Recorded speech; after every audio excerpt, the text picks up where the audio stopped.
hearing is the so-called biosonar, which is some people call echolocation.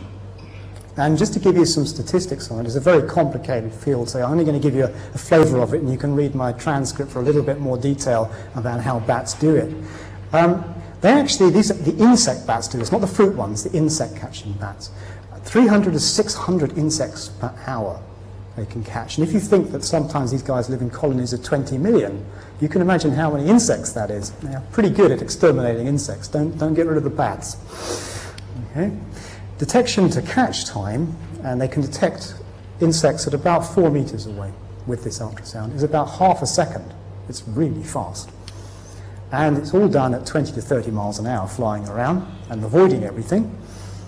And it's done in the dark, complete dark. And in fact, they don't need to see at all to do it. If they can't use their eyes, what they have of them, it doesn't make any difference whatsoever.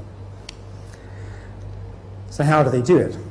Well, they produce this call, this focus call, this ultrasonic call, which is narrow. It's a narrow beam which can bounce off anything, even something as small as a fly or insect. And the way they do it is they use a base call at 30 kilohertz with integer harmonics at 60, 90, and 120. But the most important one is this 60. Now they're moving and the fly is moving, and so what happens is that the returning echo that they get from their call is Doppler shifted upwards. So the frequency of it in this case is slightly higher when it comes back than the frequency with which the call was emitted. And the animal can tell where the fly is in relation to itself, not only, of course, from where the echo is being received from one or the other ears to detect phase differences, but also by the amount of the Doppler shift in the frequency, and of course as well as how long it takes for the echo to come back. It's computing all of that information to range and distance and speed all in the half second that it's got to complete the task.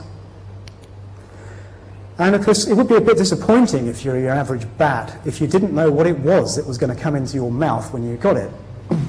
Really disappointingly, how are you going to do diet preference if you're going to diet selectivity? So in fact, not only do you get a situation where a stationary fly generates a much less complex 60 hertz, in this case, echo, than the same fly when it's actually in flight and it's flapping its wings, because the wings are actually disturbing the echo.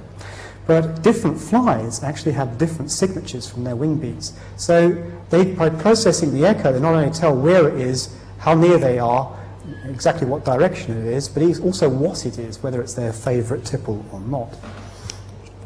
The other thing about it is they're all flying up there, and yeah, you can hear a bit, and you can hear lots of wings and so forth, but actually this is many hundreds of